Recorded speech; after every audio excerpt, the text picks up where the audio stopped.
Isang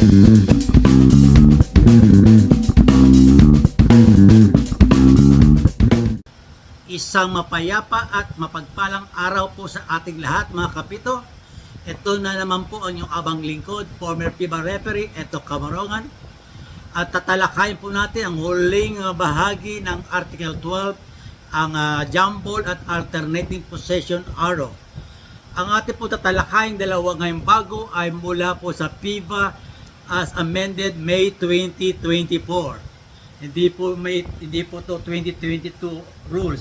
Bago po ito, May 2024. Ang sabi po sa statement do sa Article 12.26 statement, whenever a jump ball situation occurs with no time remaining on the shot clock and the alternating possession arrow favors team A, the alternating possession procedure shall not be applied.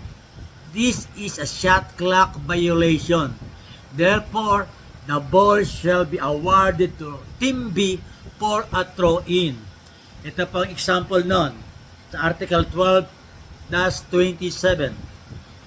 A1 shot for a goal is in the air when the shot clock signal sounds. Then the ball A enters the basket. B rebounds from the ring but does not enter the basket. And C misses the ring. Ito po ang tatlong sitwasyon doon. Then immediately after rebounds from the ring but does not enter the basket and misses the ring, a held ball is called. Okay? Ito po interpretation ng FIBA dito. Doon sa A enters the basket, no shot clock violation as occurred. A1's goal shall count. The game shall be resumed with a Team B throw-in from behind the end line.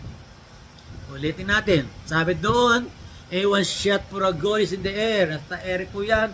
Tumulog ang shot clock. One. Then the ball enters the basket. Pumasok po siya. Sabi doon sa rules, no shot clock violation has occurred. A1 shot is counted, valid. The game shall be resumed with a Team B throw-in from behind the end line. Siyempre, pumasok po yun siya, basket count, throw-in ng kalaban doon sa end line. Yan po isang interpretation. Pangalawang interpretation po, sabi doon sa in B, yung rebounds from the ring but does not enter the basket. Sabi niya, if the possession arrow favors Team A team shall have a throw-in from the place nearest to where the held ball occurs with 14 seconds on the shot clock. If the possession arrows favors Team B shall have a throw-in from the place nearest where the held ball had occurred with 24 seconds on the shot clock. Ulitin natin. Sabi doon, A1 shot for a goal is in the air when the shot clock signal sounds. Then the ball rebounds from the ring but does not enter the basket. And sabi mo doon, then immediately a held ball is called. Held ball. And sabi doon, if the possession arrow favors Team A, they have a throw-in doon sa nearest where the held ball occurred, meron silang 14 seconds on the shot clock. But if the possession arrow favors Team B shall have a throw-in from the place nearest to where the held ball occurred with 24 seconds on the shot clock. Maliwanag ba? Yung pangatlong sitwasyon dito, yung sa C, yung misses the ring. Sabi siya doon, in C, a shot clock violation has occurred. The direction of the possession arrow is not relevant. Team B shall have a throw-in from the place nearest to where the held ball occurred with 24 seconds on the shot clock. Imahin natin. Sabi doon, A1 shot for a goal is in the air. Taas po. When the shot clock signal sounds, then the ball misses the ring. Ito mama sa ring. Ano sabi doon ng FIBA? It is a shot clock violation ng Team A. Hindi tumama sa ring eh. The direction of the possession arrow is not relevant. Hindi po relevant yung arrow dahil violation po ito eh. Team B shall have a throw-in from the place nearest where the held ball are scored with 24 seconds on the shot clock. Okay ba? Yan po ang bagong hango mula sa FIBA, ang Article 12-27.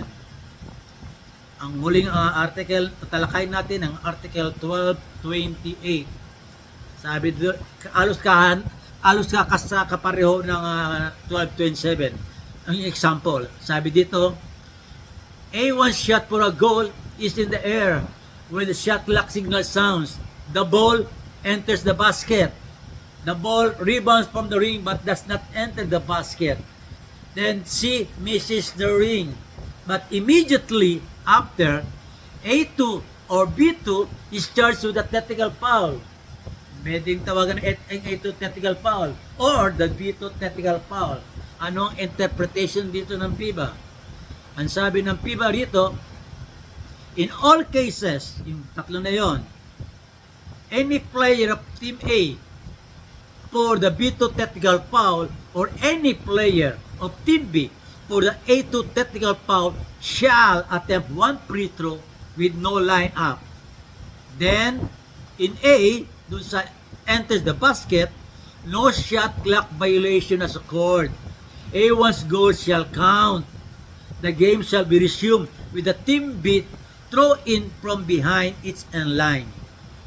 Yung pangalawa sa B, sabi doon, in B, if the possession arrow favors Team A shall have a throw-in from the place nearest to where the held ball occurred with 14 seconds on the shot clock. If the possession arrow favors Team B shall have a throw-in from the place nearest to where the held ball occurred with 24 seconds on the shot clock. Okay, ulitin natin. Sabi doon, A1 shot for a goal is in the air when the shot clock signal sounds. The ball rebounds from the ring but does not enter the basket. Ang sabi doon, immediately after, ang sabi doon, since tumunog ang base, no ball possession, no team control, sabi doon, held ball yon. If the possession arrow favors Team A, sabi, Team A shall have throw in from the place nearest where the held ball occurred with 14 seconds on the shot clock. If the possession arrow favors Team B, they shall have a throw in from the place nearest to where the held ball occurred with 24 seconds on the shot clock. At itong pangatlong sitwasyon, yung C. And doon sa shift do po, doon sa misses the ring, is a shot clock violation as occurred. The direction of the possession arrow is not relevant. Team B shall have a throw-in from the place nearest to where the held ball occurred with 24 seconds on the shot clock. Ulitin natin. Sabi doon example, A1 shot for a goal is in the air. Air po. Then tumunog ang shot clock. The ball misses the ring. Hindi po tumama sa ring. Sabi doon, it is a shot clock violation. Sabi niya, the direction of the possession arrow is not relevant. Sabi doon, Team B shall have a throw-in from the place nearest to where the held ball occurred with 24 seconds on the shot clock. Okay ba? Ito po ngayon ang bagong labas ng FIBA as amended May 2024. Maraming salamat po sa inyong pakikinig at muli po huwag niyo kalimutang mag-like, mag-share, mag-follow at importante po tayo po ay mag-subscribe. Maraming salamat po muli sa inyo lahat. Isa pa po magpagpalang gabi sa inyo lahat. Bye-bye.